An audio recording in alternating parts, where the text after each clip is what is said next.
2018년도 국회의원 연찬회 시작하도록 하겠습니다. 당시로 입장합니다. 큰 박수로 맞이해 주시기 바라겠습니다.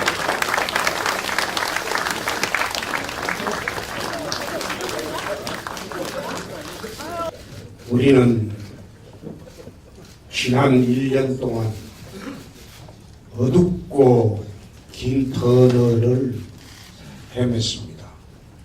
참으로 암담했습니다. 정말 우리 모두 힘든 세월이었습니다.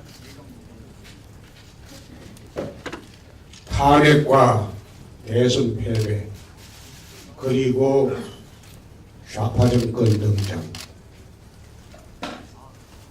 연이은 정치 보복, 정말로 힘든 세월을 보냈습니다.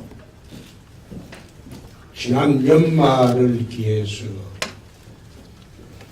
당 내부 정리가 끝났습니다. 최근에 당협위원장 74명을 교체하는 혁명적 변화도 있었습니다. 힘들었죠. 여러분도 힘들고 저도 힘들었습니다. 국정농단 세력이라는 국민의 비난을 들어왔던 우리 당이 이제 그 세력들과 전련을 하고 새로운 신보수주의 정당으로 거듭나는 것의 완결판이 다음 달 초에 있을 전국위원회대회입니다. 거기서 당헌당규가 정비가 되면 이제 우리는 과거 잘못했던 국정농단 세력과는 결별을 하고 새로운 신보수주의 정당으로 거듭나게 됩니다. 그동안 참고 힘들어도 참고 견뎌주신 의원 여러분들에게 감사의 말씀을 드립니다. 오늘 개헌 논의를 처음으로 본격적으로 시작을 합니다. 오늘 일간신문에서 오늘 아침에 인터넷판이지만 단독 보도라고 하면서 제가 내각제 개헌도 검토를 하라고 했다. 지방선거와 동시 투표하는 것도 검토하라고 했다. 그런 허위 보도가 났어요. 저는 헌정특위 위원장만 알고 있고 헌정특위 위원에 대해서는 단 누구도 만난 일이 없습니다. 그런 주문을 한 일도 없고 오늘 처음으로 개헌 관련하는 것은 논의를 시작을 합니다. 그런데 어떻게 그런 허위 보도가 나는지 참 팩트를 확인이나 해보고 그런 중요한 사실을 보도를 하는지 참 요즘 의아스럽다. 왜 언론이 이런 식으로 우리를 음해를 하고 이런 식으로 허위 보도를 하는지 참 의심스럽다. 무슨 의도로 그렇게 하는지 의심스럽다. 특히 개헌과 같은 것은요, 개인의 소신의 문제가 아닙니다. 당의 문제. 개인이 자기 의견을 언론에 백가정명식으로 나타내는 것은 극히 부적절합니다. 개헌은 당의 집약된 의사가 국민 앞에 제시가 되어야 됩니다. 오늘 논의를 하시면서도 앞으로 개헌 문제에 대해서 개인의 의견을 마치 당의 의견인 양 그렇게 백가쟁명식으로 하는 것은 부적절하다는 것을 여러분 오늘 명심해 주시기 바랍니다. 그리고 권력기관 문제도 그렇습니다. 저들은 권력기관을 개혁을 한다면서 국가정보원 무장해제를 했습니다. 말하자면 친북정권의 본색을 그대로 드러낸 거예요. 아마 국가보안법도 곧 폐지하려고 달려들 겁니다. 검경 문제를 검토를 하면서 공수처를 하겠다고 합니다. 공수처라는 게 뭡니까? 새로운 검찰청입니다. 그 새로운 검찰청을 뭐로 채우느냐? 민병검찰청을 하나 더 만들겠다는 겁니다. 그 만들어서 좌파 영구집권 체제로 한번 가보겠다는 겁니다. 공수처라는 기구가 세계 어디에 있습니까? 아프리카에도 없습니다. 그럼 공수처가 잘못하면 그 위에 공공공수처를 또 만듭니까? 그건 권력기관 개혁이 아니에요. 좌파정권 영구집권을 위해서 말하자면 자기들 입맛에 맞는 민병검찰청 하나 만들겠다는 거예요. 그럼 권력기관 개혁의 본질은 뭐냐? 일본 같은 경우에는 일본사에서 가장 신뢰받는 기관이 검찰과 경찰입니다. 일본 국민들이 가장 신뢰하고 존경하는 기관이 검찰과 경찰입니다. 왜 그런 일이 일어나냐? 상호 감시 체제를 만들었어요. 경찰이 검사 감시하고 검사가 경찰 감시하고 상호 감시 체제를 만드니까 함부로 내각제 하에서 정권의 입맛에 맞는 수사는 할 수 없게 되어 있습니다. 권력기관 개혁의 본질은 정치 권력으로부터 독립이 그 본질입니다. 정치 권력들이 검경 중에서 경찰을 다루기 쉬우니까 원래 검사라는 거는 저게 정권 초기에 사냥개질 했다가 정권 넘어가기 전에 중간 넘어가면 싹 배신을 여태해요. 그게 저희들은 못 믿는 거예요. 그러니까 저희들 약화시키고 모든 권력을 경찰한테 줘가지고 경찰은 마지막 순간까지 충성을 하니까. 권력기관 개혁의 본질은 검경이 상호 감시 체제를 하도록 만들고 또 정치 권력으로부터 독립이 권력기관의 개혁의 본질입니다. 그 본질을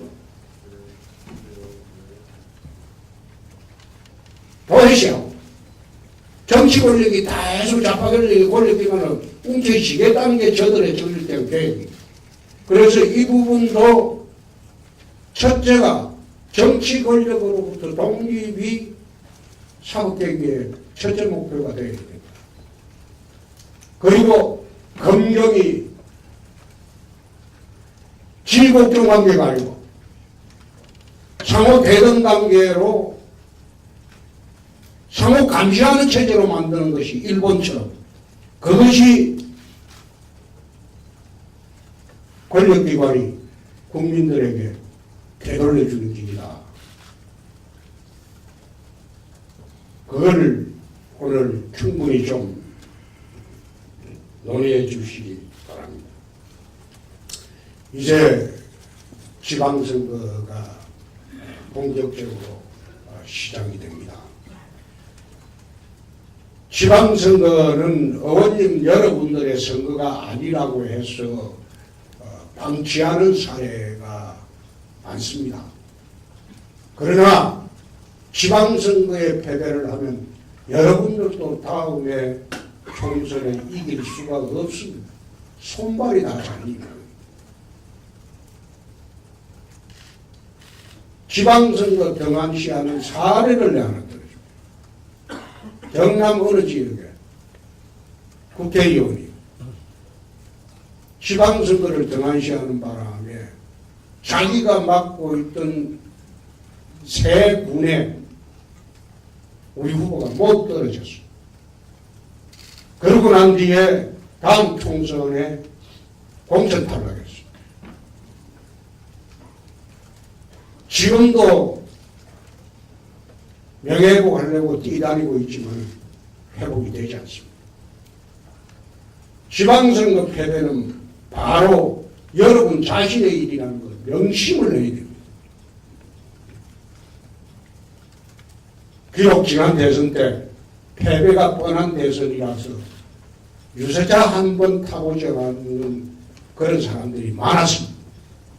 그러나 지방선거는 여러분들이 지방선거 패배하면 다음 총선 공천도 없고 또 총선에 가사 공천을 받더라도 절대 이길 수 없다는 것. 여러분 스스로 명심을 해야 돼요. 거기 일부에서는 지방선거 패배하면 홍준표 물러나고 우리가 당권을 진다. 그런 사람도 있습니다. 근데 지방선거 패배하면 홍준표 물러나는 게 중요한 게 아니고 여러분들이 다 망합니다. 제가 99년도 선거법 위반으로 DJ 저격수 하다가 덮어 쓰고 나갈 때 그때 반짝 스타 같다 그렇게 이야기했습니다. 그런데 2년 뒤에 동대문으로 복귀를 했습니다. 동대문에서 2012년도 총선 때 낙선했을 때 또 홍준표 끝났다 그렇게 얘기했습니다. 경남에 내려가서 화려하게 부활했습니다. 경남지사 쭉 하다가 특정 세력의 음해로 성현종지 리스트 사건 걸렸을 때 또 끝났다고 했습니다. 그런데 그게 진실이 밝혀져서 다시 복귀를 했습니다. 지방선거 끝나고 홍준표 사라지지 않습니다. 대선 때 저거는 패배용 대선 패전 처리용이기 때문에 끝나면 집에 갈 것이다. 끝나고 복귀했습니다. 마찬가지입니다.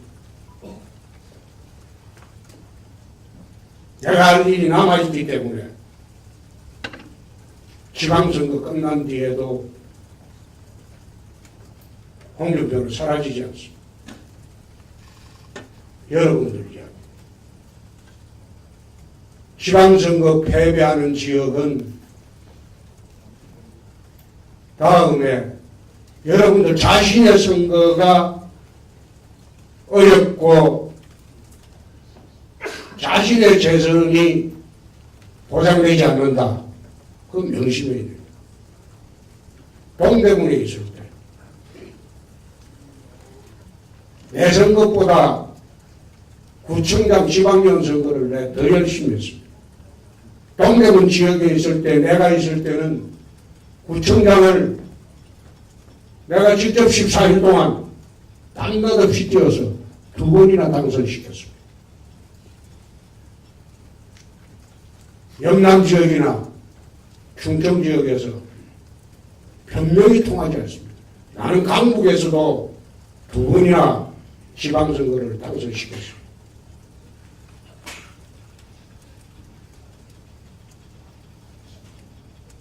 전국 17개 광역단체를 둘러봤습니다. 이제 이길 수 있다는 확신이 들었습니다. 오늘 리얼미터 조사에서 이제 우리가 올라가고 있다는 것이 명확히 드러났습니다. 원래 리얼미터 조사를 보면 거기에 7, 8%를 더하면 됩니다. 통계수 진호 전문 비교해 보면. 한 30% 접근했죠. 갤럽 조사는 곱하기 2.5 하면 우리 당 지지율입니다. 그렇게 하시면 됩니다. 돌아보니까 또 며칠 전에 한 달 만에 여의도 연구소 조사를 했습니다. 구체적인 수치를 발표하면 선관위에서도 고발하기 때문에 다음에는 내 중앙선관위에 등록하고 정식으로 조사해서 발표를 한번 하겠습니다. 우리 여의도 연구소 여론조사는 지난 총선 때 모든 언론이 180석 새누리당 할 때 127석으로 발표를 했습니다. 가장 근사치에 맞았던 여론조사가 우리 여의도 연구소 여론조사. 이해창 총재가 2002년도 대선 때 노무현 대통령하고 하도 붙어도 1점 몇 프로 자꾸 지는 거로 나오니까 그 당시에 하승봉 선배가 이기는 거로 하나라도 조사해달라. 여의도 연구소에서 거절했습니다. 그게 최종 조사에서도 1.8% 지는 거로 나오는데 1.2%만 졌어요. 정확합니다. 무선전화가 일반 여론조사기관에 20만 개 갖고 있는 게 보통인데 우리 여의도 연구소에서는 1200만 개 갖고 있습니다. 최근 여의도 연구소 며칠 전 여론조사는 당이 폭발적으로 올라가고 있습니다. 민주당하고 격차도 많지 않습니다. 원래 25%만 되면 선거를 해볼 수 있겠다. 원래 야당은 25%만 되면 선거 해볼 수 있습니다. 그런데 그거는 넘어섰습니다. 넘어서고 5월이 지나고 나면 박빙으로 갈 거예요. 여러분들이 절망을 할 필요가 없는 선거를 만들어갈 수 있습니다. 그래서 우리 의원님들이 전국 지역에서 동료를 좀 해주실 것을 다시 한번 부탁 말씀을 드립니다. 오늘 여론조사 결과가 나오는데 거기 일희일비하지 마시고 전국적으로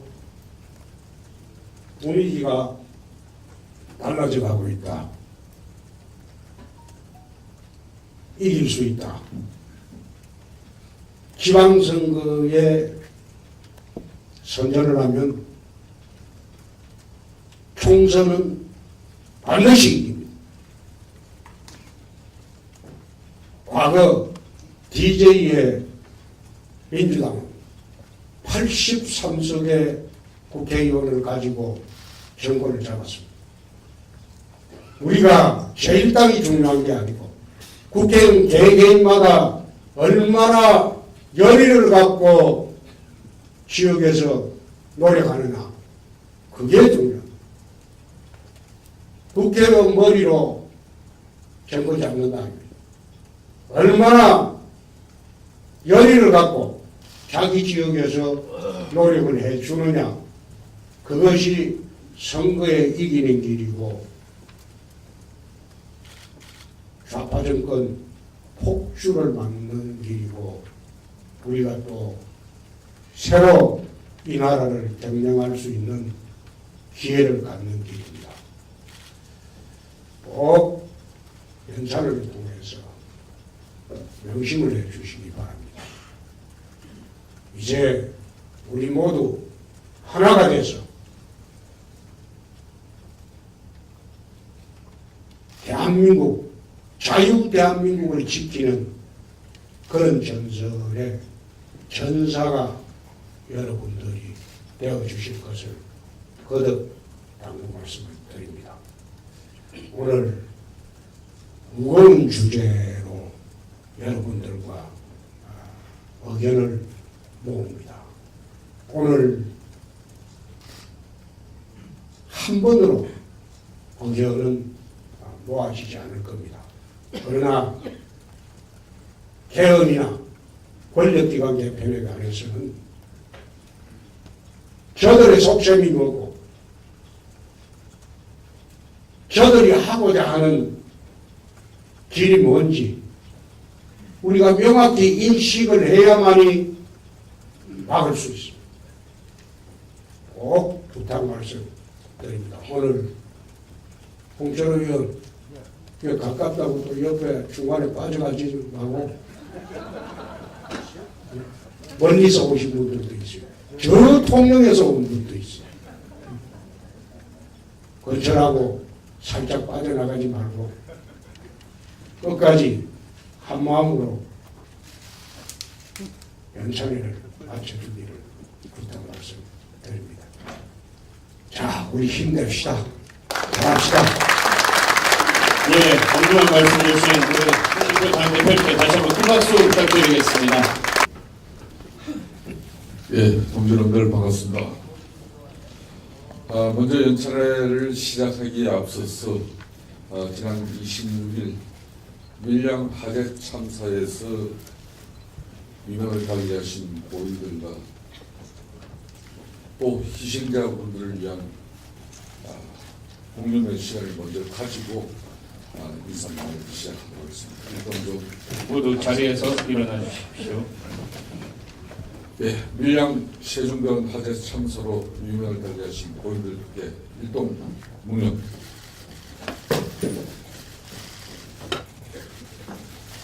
바로 자리에 앉으시죠.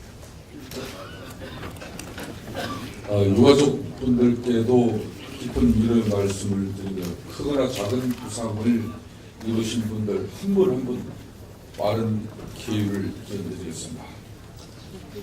자유한국당은 사건 발생 당일 원내대표인 저를 대책단장으로 긴급 대책반을 구성해서 정책위장을 비롯한 대책반이 현장에 긴급하게 투입됐습니다. 계속되는 사건 사고로 우리나라 국민 여러분들은 불안을 넘어서 공포에 떨고 계십니다. 1일 1참사라고 해도 과언이 아닙니다. 실제로 문재인 정부 출범 9개월 동안 각종 사건 사고로 420여 명의 사상자가 발생했습니다. 이 사상자 총 422명 중에는 사망자만 107명이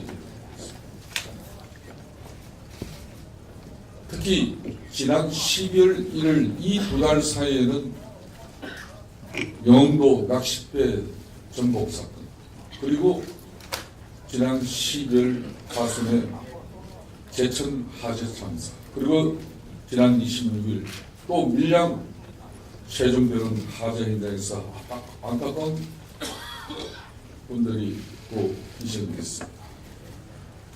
문재인 대통령은 사건 사고가 날 때마다 재발 방지와 후속 대책을 언급했지만 말만 뻔질을 하고 아직 어느 것 하나 제대로 나아진 게 없습니다. 문재인 대통령은 국민 앞에 크게 사과해야 됩니다. 대한민국의 제1야당이 무고하고 아까운 국민의 목숨을 헛되게 이렇게 죽음으로 내몰리었는데 그 죽음의 현장에서 이 정권에게 책임을 묻고 또 다른 재발 방지를 위해서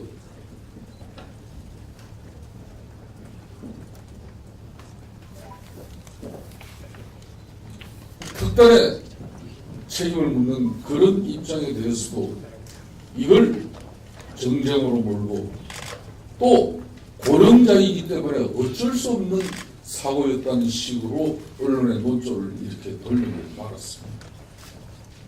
정말 무치하고 또 국민을 우습게 보는 정권이 아니라고 말하지 않을 수 없습니다. 지난 문재인 정권 9개월은 사회주의 체제로서의 국가 체제로의 큰 전환을 위한 예고편을 울리는 것이라고 볼 수밖에 없습니다. 그동안 최저임금 인상, 그리고 부동산 대책, 유치원 영어수 건실, 그리고 비트코인 정책, 이런 최근 모든 상황을 되돌이켜 볼 때 아마추어 정권이 자유민주주의 기본 질서를 깨뜨리고 있다고 밖에 볼 수 없는 게 바로 우리 국민들의 인식이고 자유한국당이 강력하게 문제를 제기하는 부분입니다. 한국가가 올림픽을 치른다는 것은 새로운 도약입니다. 그런데 이 도약은 대한민국이 도약이 되어야 하는 것이지 북한의 핵미사일 도발 행위에 따른 국제사회의 대북 제재를 극복해주는 도약이 되어서는 결코 안 될 것입니다. 북한 체제의 선열회장으로 정치적인 이해 덕실만을 따지는 문재인 정부와 과연 올림픽 개최 국가의 정무인지 크게 의아심이 들 수밖에 없습니다. 이 정권이 지금 같은 국정 기조를 그대로 유지한다면 우리 자유한국당은 더 이상의 국정 운영의 난맹상을 그대로 방치할 수 없습니다. 저희 자유한국당 우리는 엄동설안에 내버려진 덜개입니다. 야당으로서의 체질전환을 시급하고 하급하게 해야 함에도 불구하고 아직까지도 너무도 안이한 의식에 젖어 있지 않은지 이번 연찬을 통해서 처절한 우리들의 자성과 반성이 필요합니다. 올해는 재헌 건국 70주년 되는입니다. 지난 1일 초 문재인 대통령은 개헌에 관한 입장을 신년사에서 밝히면서 장기 집권을 획책하려는 문재인 간제 개헌 시도를 온 국민 앞에 선포를 했습니다. 권력구조 개편의 핵심인 장적 대통령의 폐단을 끌어내겠다는 그런 확고한 의지는 전혀 살펴볼 수가 없었습니다. 오늘 우리는 이 자리를 통해서 문재인 정부의 간제 개헌을 저지하고 권력기관 개편 문제를 치열하게 논의하고 또 국가계획의 방향을 올바르게 정립하고 권력기관을 입맛대로 조롱하는 문재인 정권의 정략적 시도를 막을 수 있도록 우리 모두가 대여투쟁의 전사가 되어야 하는 것입니다. 오늘 개헌 전문가이신 장명수 고려대 법학전문대학원 교수를 모시고 개헌 관련 특강을 가집니다.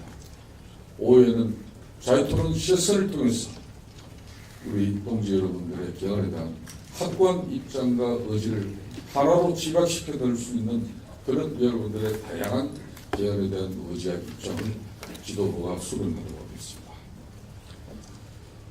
홍준표 당대표를 중심으로 문재인 정권이 일부 언론을 이미 간제 언론으로 만들어버리고 끊임없는 언론 장악 시도는 이미 KBS, MBC를 넘어서 종편 그리고 신문에까지 다양한 또 인터넷 언론 매체까지 접수하면서 이제 대한민국은 야당의 목소리를 낼 수 없는 그런 참혹한 어려운 현실에 처했습니다. 존경하고 또 대한민국의 중론 이 언론을 위해서 애써주신 언론 여러분들께서 야당의 목소리는 곧 국민들의 절규입니다. 저희들이 지난 가오 잘못된 부분 처절하게 자성하고 반성하겠습니다. 그렇다고 해서 문재인 대통령 정치를 이대로 방치한다면 대한민국은 더 큰 불행으로 이어질 수밖에 없습니다. 언론 여러분, 자유한국당이 제대로 잘 싸우고 있습니다. 여러분들이 진정한 국민의 목소리를 대변하는 자유한국당에게 여러분들의 많은 애정과 관심을 부탁드리겠습니다. 감사합니다. 네, 연일 수고 많습니다. 우리 김성태 원내대표께 다시 한번 큰 박수 부탁드리겠습니다. 감사의 말씀을 드립니다. 네 가지만 정책적인 거 관련돼서 간단하게 말씀을 드리겠습니다. 지난 1월 23일 날 의원총회에서 이미 보고를 드렸는데 지방선거 공약 제출이 1차, 2차, 3차가 있는데 1차가 완료가 됐습니다. 1월 17일까지 완료를 했고요. 17개 시도당 광역자치단체 단위 공약 제출을 완료를 했고 기초자치단체 단위 공약은 시도당마다 약간의 차이가 있습니다. 그래서 제가 취합해서 다 갖고 있습니다. 보고 싶으신 분은 시도당에서 보고를 좀 받으셔도 되고 저희들이 보관을 하고 있습니다. 그래서 외부 유출 때문에 공개를 하지 않겠습니다. 앞으로도 지속적인 공약 추가 개발 완료 개발 및 기존 제출 공약이라 하더라도 업데이트가 필요합니다. 그리고 나머지 기초자치단체 공약은 당협위원장이 후보자 선정되고 나면 책임지고 개발할 것을 주문을 드립니다. 2차 취합 예정은 2월 20일까지입니다. 공약 개발단 활동 강화를 통해서 지역 주민에게 직접적인 혜택이 되는 우리 지도부에서 늘 말씀드리는 지역 밀착형 공약 개발을 제출해 주시기 바라고 공약 이슈 선정 및 공약을 통한 선거 구도를 마련을 하겠습니다. 우리 자유한국당이 지역 발전 정당이라는 이미지를 구축하는 데 초점을 두겠습니다. 그 다음에 지역 맞춤형 정책 홍보 전략을 수립해서 홍보 콘텐츠도 개발을 하고 있습니다. 그래서 지역별, 연령별, 분야별, 계층별로 분류해서 시도 및 기초자치단체 공약 전체를 보여주는 공약 포털 사이트를 우리 홍보에서 운영할 예정입니다. 그리고 마지막으로 이제 후보가 확정된 이후에 또 각 선거 유형별로 후보자들이 또 본인들이 내세우고 싶은 공약들이 있을 것입니다. 그래서 3차 취합 예정입니다. 후보 확정되는 3월 말까지라도 이렇게 해서 우리 대표님께서 말씀하셨듯이 중앙당에서 다음 주부터 이제 검증을 해서 전국 17개 광역을 순회를 할 겁니다. 그래서 거기서 이제 실질적으로 이게 제대로 된 공약인지 검증을 해서 선거에 출마할 때 저희 당에서 뒷받침하는 그런 걸로 가도록 전국 순회를 할 겁니다. 그래서 그에 맞춰서 시도 공약 개발단을 또 만들었습니다. 여기에서는 실질적인 공약 개발을 위해서 외부 단체 전문가 포함해서 구체적 지역 밀착형 공약을 개발하도록 하겠습니다. 그 다음에 그 밑에 시도 공약 개발단 지원팀이 있습니다. 이건 뭐 우리 정책이나 시도당 위원장님만 해서 되는 게 아니고 2월 1일까지 구성을 완료할 건데 여기는 시도 위원장 보좌진, 그 다음에 국회의원 보좌진, 우리 당의 정책위 수석 보좌진들, 그 다음에 시도당 사무처 이렇게 해서 시도당 공약 개발단 밑에 시도당 공약 개발 지원팀을 실무적인 걸 만들도록 하겠습니다. 그리고 아까 말씀드린 대로 민심 청취 및 지역개발 발전 토론회 공약 점검을 위해서 우리 홍준표 대표님 지도부와 함께 전국 시도 2월 중으로 다 순회를 해서 이게 제대로 된 공약인지 우리 당에서 중앙당에 뒷받침할 수 있는 공약인지 점검을 해서 하겠습니다. 여기에는 아마 서울, 부산, 대구, 인천, 울산, 경기, 경남은 구정 이전에 그 다음에 타 시도는 구정 이후에 이렇게 나눠서 할 예정입니다. 나머지도 상세한 부분은 이따 이공개 때 또 말씀드리겠습니다. 고맙습니다. 예, 감사합니다. 오늘 오전 9시서부터 시도 네, 오늘 조금 의원님들의 참석이 좋은데요. 그 내용은 해외 나간 분이 11분이 계십니다. 그리고 이런저런 사유로 법적인 여러 가지 관계로 불편하셔서 안 나오신 분들이 있고 그래서 오늘 좀 적은 것 같은데 지금 현재 97명이 오셨습니다. 네, 우리 언론인 여러분들에게 부탁의 말씀을 드리고 싶은 것은 오늘 우리 한국당이 모처럼 이 개헌에 대한 국가 백년 대계를 어떻게 하면 설계할 것이냐 하는 것은 지금 우리 대한민국에 많은 정당이 있는데 의원님들 연찬회를 통해서 답을 구하고 그 문제를 풀어가기 위해서 하는 것은 한국당밖에 없습니다. 이렇게 그래도 발빠르게 우리 김성태 대표가 이 자리를 만들어 주신 데 대해서 우리 모두 감사하게 생각을 보고 오늘 이 시간이 소중하다 하는 생각을 했는데 우리 대표한테 박수 한번 좀 쳐주시기 바랍니다. 예, 아까 우리 홍준표 대표께서 참 많은 말씀을 해주셨는데 결론은 살신성인입니다. 이번 새로 당협위원 조직책을 만든 분들에게도 심사에서 조건이 이번 선거에서 잘못된다면은 위원장을 내놓겠다는 약속이 있은 전제에서 이번 조직책 선임을 했다는 말씀을 드리는데 그 조직책 원회는 그런 책임을 지는데 원내는 그럼 어떨 것이냐 하는 문제는 각자 우리가 판단할 일이 아닌가 그런 생각을 하고 있습니다. 몇 가지 제가 보고를 드리고자 합니다.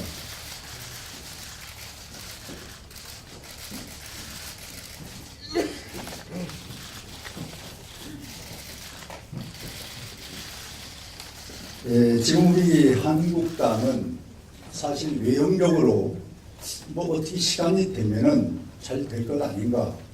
그리고 잘못된 생각은 시간이 가면 잊혀질 것이 아닌가 하는 생각을 주로 많이 갖고 있는 것이 사실입니다. 그런데 중앙당의 총장이라고 맡고 보니까 수도 없는 사람들이 전화를 주시고 또 편지도 주시고 하는 걸 종합해서 여러분들에게 보고를 드리고자 합니다. 첫째는 아직 자유한국당은 정신 못 차렸다 하는 것이 한 70%의 의견이십니다. 여기에서 우리는 답을 찾아야 된다고 봅니다. 그래서 이런 말씀을 드리고자 합니다. 우린 반성하고 그리고 뉘우치는 것을 계속해야 된다. 또 하나는 반대로 우리는 혁신과 개혁을 스스로 해야 된다. 이 두 가지의 숙제를 우리는 어떻게 풀 것이냐 하는 것이 국민으로부터 한국당이 신뢰받는 일이라고 생각이 됩니다. 그래서 사무총장은 할 수 있는 일이 한계가 있습니다. 대표님 계시고 원내대표 계시고 각 상위원장들이 계시기 때문에 저는 당의 조직 부분 그리고 당이 움직일 수 있는 그 실핏줄 같은 조직을 어떻게 만들어서 선거에 활성화해서 뛸 수 있느냐 하는 것을 만드는 것인데 여러 번 보고를 드렸습니다마는 우리 당직자, 우리 수족과 같은 보배로운 사람들을 32명을 우리는 구조조정이라는 이름으로 아픈 결단으로 당을 떠나게 했습니다. 참으로 지금도 마음이 아프다는 말씀을 드리고요. 두 번째는 솔직히 터놓고 말씀드리면 핸드폰을 가지고 있는 당협위원장이 많이 있습니다. 그리고 명함으로 소위 선거를 치르고 조직을 잇따라고 하는 분도 많습니다. 이것을 골고루 생각해 보면은 당무감사를 할 수밖에 없다. 그런데 그 당무감사를 적당히 해서는 안 된다. 12가지의 폼을 놓고 당무감사를 실시한 결과 현역 4분 그리고 원외 위원장님들 58분이 우리 당을 떠나는 또 당직을 당협위원장을 내려놓는 아픔이 있었습니다. 이것은 저는 개혁이고 변화라고 생각이 듭니다. 이래서 이 단행을 하고 그 다음에는 이런저런 우리 사법적인 문제로 지금 당협위원장을 내려놓는 분들이 10여 분 계십니다.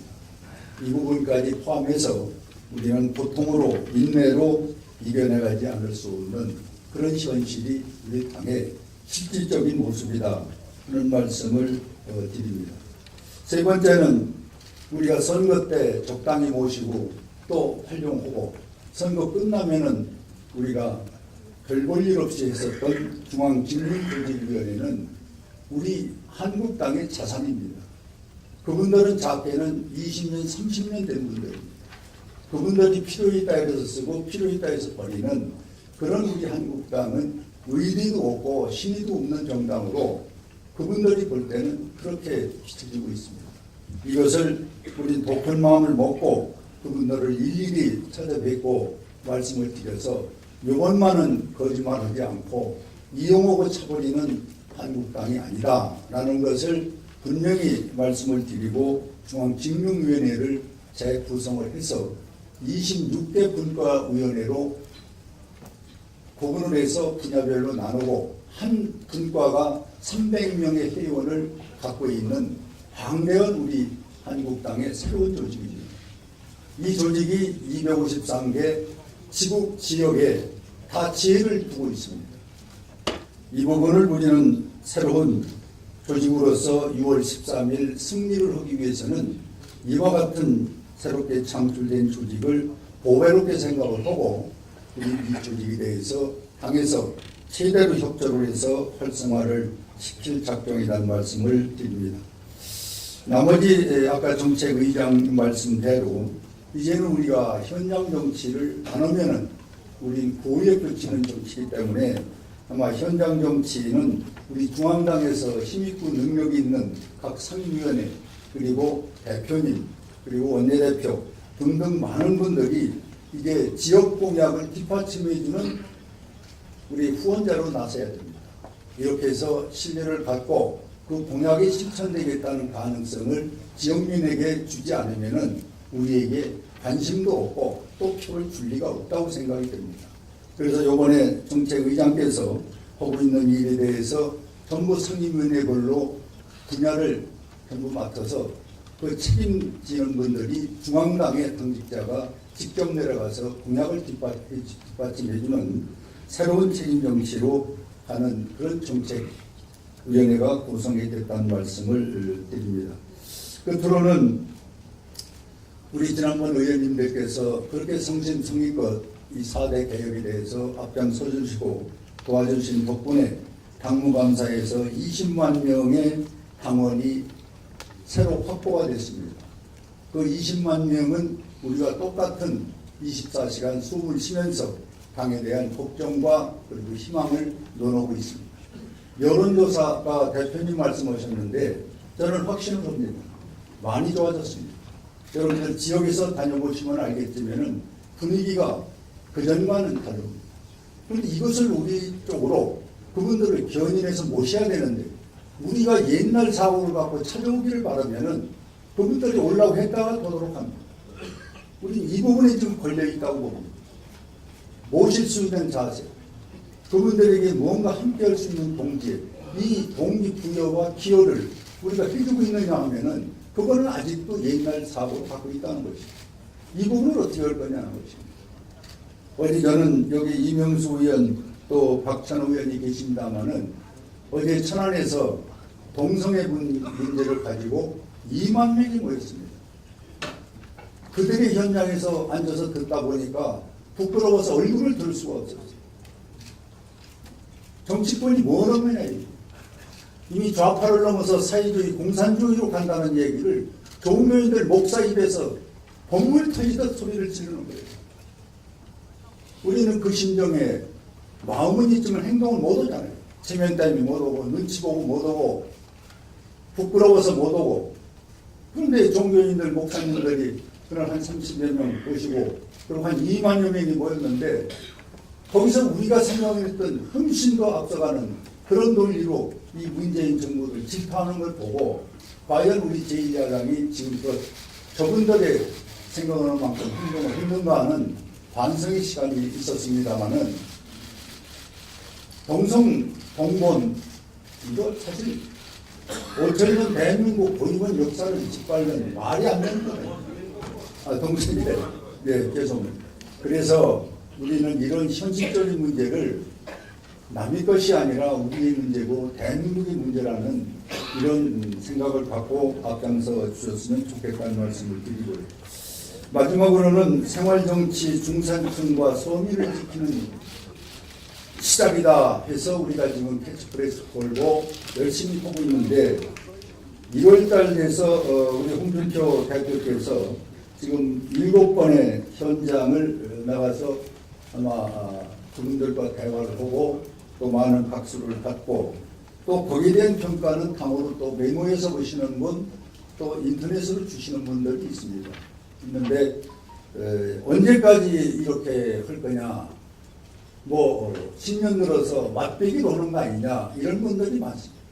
그래서 저는 대표님 여기 계신데 이게 맞배기가 아니고 우리가 선거를 끝나도 또 계속 정책 정당을 현장에서 찾는다는 생각을 가지시고 뭐 일주일에 한 번씩은 현장에 나가는 것이 우리 당을 행동으로 보여주는 실천 정당으로 보이지 않겠나 해서 일주일에 한 번씩 현장에 대표님 나가달라고 박수 한 번 좀 크게 쳐주시기 바랍니다. 이렇게 해서 제가 준비된 말씀은 끝났습니다만은 다행스러운 것은 후원금 제가 총장 맡아서 10원 한 장 2달 동안에 들어오지 않았습니다. 진짜 안 들어왔습니다. 그런데 한 달 조금 못 되는 한 20 며칠 전부터 조금씩 들어오기 시작해서 좀 설참게 들어옵니다. 그리고 당비가 2,000원 하는 걸 1,000원으로 줄여서 사실 많이 우리가 좀 입금시키기가 어려운 상황인데도 불구하고 아까 얘기한 20여만 명이 늘은 당원 중에서 상당 부분이 당비를 내주십니다. 그런데 이것은 지난번에 약속한 대로 전액 다 지구당으로 다 보내주기 때문에 뭐 한 1,000명 정도만 우리 이 책임당원을 여러분들 갖고 오시면은 지구당 운영하는데 상당히 보탬이 됩니다. 이렇게 해서 우리가 노력하면은 가능성을 보고 그리고 중앙당도 이와 같은 기미가 보이는 것은 전 희망이다. 이렇게 생각을 가지고 있습니다. 우리 국회의원님들이 이와 같은 문제에 지금껏 설산해 주시고 뒷받침해 주셔서 당은 이제 제자리를 잡아가는 것 같고 그리고 어렵지만은 우리 이겨낼 수 있는 그 신념과 소신이 생기고 있는 요즘의 우리 중앙당의 분위기라는 말씀을 드리겠습니다. 여러분 모두 건강하십시오. 감사합니다. 대정부 질문과 관련해서 신청을 받았는데 많은 의원들이 참석을 해주셨습니다. 그래서 정치 분야 같은 경우에는 5분이 대정부 질문을 해야 되는데 10분 이상 이렇게 신청해 주셨습니다.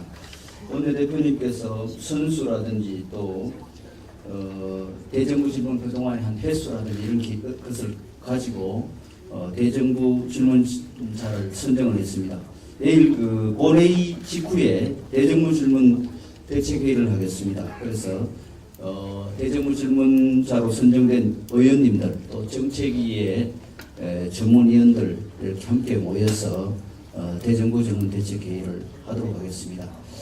그리고 2월 국회가 상당히 평창 올림픽이나 서울 등으로 해서 좀 산만하기는 하지만 민생 현안이나 또 외교 안보 국방 관련해서 현안들이 많이 있습니다. 그래서 의원님들이 이번에 예전하고 달리 1월 달에 임시국회를 열지 않고 2월 임시국회를 여는 취지는 그동안에 의원 외교 활동이나 지역구 활동을 할 수 있는 그런 시간을 우리 원내대표께서 마련해 주시기 위해 그 여당하고 협의하면서 2월 달 임시국회를 열기로 그렇게 했습니다. 그래서 2월 국회 지금 현안들이 많이 있습니다. 중요한 법안들도 많이 있고 또 제천의 이연 밀양 참사 등으로 인해서 국민 안전과 관련된 그 국민적 그 관심도 많이 지금 있습니다. 그래서 각 상임위별로 활동을 좀 적극적으로 해주셔야 됩니다. 그래서 2월 1일 날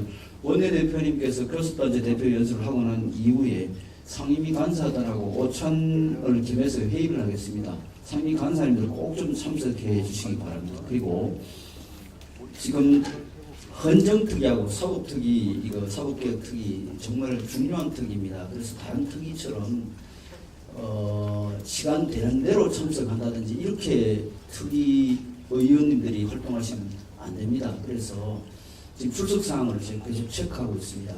그리고 원내대표님이 분명히 첫 회의 때 2번 이상 연속해서 불참하면 사고임하겠다고 공언을 하셨습니다. 그래서 간사님들은 헌정특위하고 사법특위 간사님들은 저하고 수시로 좀 교감하고 그 의제라든지 또 회의 진행 사항에 대한 협의가 있어야 됩니다. 특히 오늘도 이 의원 연찬을 하는 이유는 헌법 개정과 관련된 당론을 모아가는 과정이고 또 사법개혁에 대해서 우리 당의 입장을 정리하는 과정입니다. 개별적으로 강론과 관련해서 자기 의견을 이렇게 발표한다든지 이렇게 해서 우리 당의 입장에 혼선이 있어서는 안 됩니다. 그래서 특히 이 두 배 특위 간사님들은 원내 지도부하고 긴밀하게 협조를 좀 해주시고 상임위에 우리 간사님들은 우리 당의 정책 수습들을 법안 소위할 때 꼭 참석을 시켜주십시오.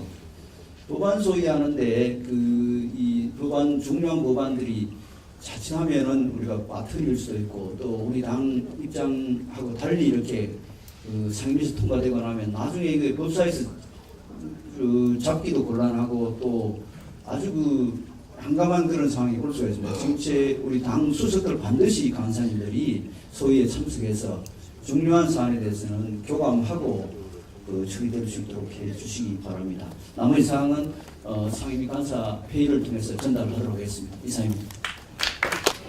이렇게 언연찬회를 이제 이렇게 2018년 들어서 또 쉐베트부터 우리가 함께했습니다. 물론 원외위원장까지 함께했으면 좋겠습니다만은 저는 선택과 집중이 필요한 이제는 제1야당입니다. 그래서 원내 운영 기조도 원내 중심의 야당입니다. 그리고 개헌 중심 정당, 그리고 사회개혁 주도 정당, 그리고 차별 불평등 해소 정당, 이런 원내 운영 기조를 가지고 있습니다. 그래서 오늘 이렇게 10시간에 걸친 집중된 토론 속에서 저는 몇 가지 결론을 가지고자 합니다. 자유한국당은 저항적 대통령 이 권력을 종식시켜야 합니다. 그 길은 분권 개헌입니다. 그래서 앞으로 자유한국당은 어떤 경우도 개헌 중심 정당으로서 반드시 연내에 국민 개헌을 꼭 이뤄내겠다는 약속을 국민들 앞에 침명합니다.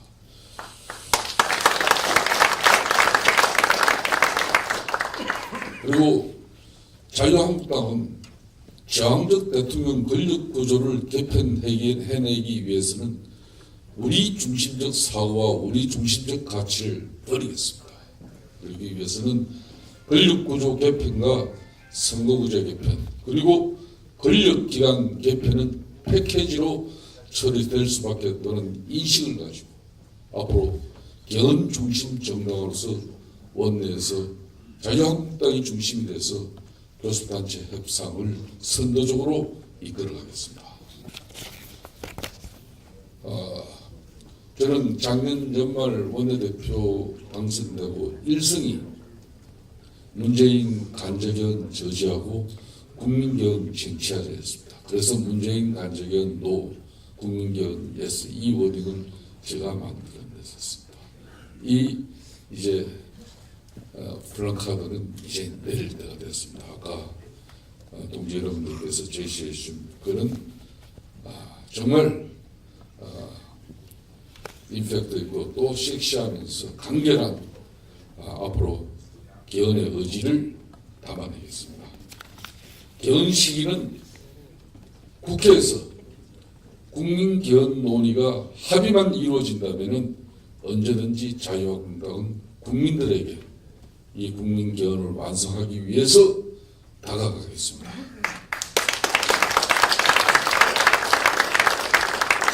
자유한국당은 원내 중심 제1야당으로서 앞으로 합법적인 싸움터인 국회 공간 내에서 가장 효율적이고 가장 안정적인 대여 투쟁력을 강화시켜 나가겠습니다.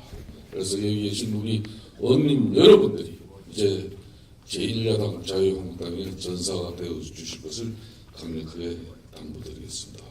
그리고 사회개혁 정당으로서 앞으로 자유한국당은 선거 연령 하향, 그리고 빨간 날짜, 이 여러분들 발령에 붉은 글씨 공휴일이 전체 10.2%의 조직된 노동자들만의 휴일, 유급휴일 쉬는 날이 아니라 이 땅의 모든 산업 현장의 노동자, 소상공인, 자영업자들의 공통된 휴일이 될 수 있도록 앞으로 사회개혁에 앞장서겠습니다.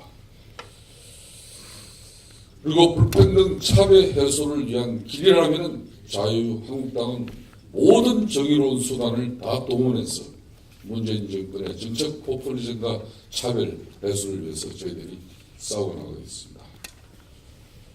앞으로 그러기 위해서는 원내 전략으로서 원내 저희들 전략은 첫째 둘째도 모든 앞으로 저희들이 문제 제기하는 그 내용에는 처절한 진정성을 담아내도록 하겠습니다. 두 번째는 대외 투쟁력 강화를 위해서는 자유한국당의 선수를 파괴하겠습니다. 그래서 후반기 원구성에 있어서도 이슈 선점하고 이슈 파이팅 앞장서서 잘하는 분들 반드시 예우해서 앞장서서 잘 모시겠습니다. 원내 전략으로서는 문재인 정권 잘 공격하고 또 메시지 창출이 최우선 정당으로서 실천하는 그런 제1야당의 모습으로 갖춰나가겠습니다. 지금 현재까지 참석하고 계신 의원님들 전부 원내 지도부는 잘 기억하겠습니다. 그래서 앞으로 제1야당은 내일 당장부터 이제 임시국회가 열립니다만 우리 법사위원장이 자유한국당입니다. 그래서 내일은 국회, 임시국회 개만하고 끝나는 국회가 아니라 약 60여 건의 법안을 저희들이 선도적으로 법사위에서 처리하고 내일 60여 건의 법안도 처리하겠습니다.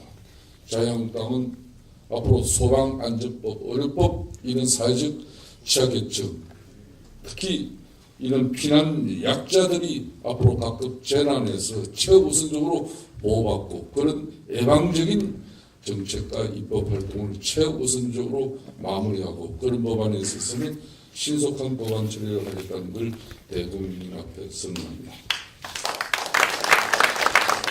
그렇기 때문에 지금 현재 국회 화재 예방과 소방 안전과 관련된 법안 34건의 법안 처리를 자유한국당이 선도적으로 앞으로 처리하겠다는 약속을 드리겠습니다. 자, 오늘 이제 자유한국당은 앞으로 모든 원내 대책회의 그리고 의총 모든 앞으로 국회 본회의의 발언에 있어서도 어떤 경우든 우리는 간결하고 신속하고 정확한 메시지 전달에 우리가 힘을 모으겠습니다. 그리고 우리는 어떠한 또 우리 의원들 동지들 간의 차별과 또 어떠한 또 백이 없다는 사실을 오늘 이렇게 연차를 통해서 확인하고 오늘 소주 한 잔, 막걸리 한 잔 나누지 못했다는 것은 이제 우리가 그만큼 문재인 정권의 독단과 전행 이 폐단을 벌써 9개월 동안 우리 국민들은 가슴앓이를 하면서 지켜보고 있었습니다.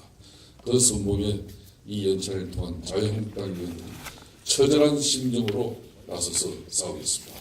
오늘 함께해 주신 동지 여러분들 감사드리고 우리 언론 여러분들께도 감사드립니다. 모두 마치겠습니다. 감사합니다. 끝으로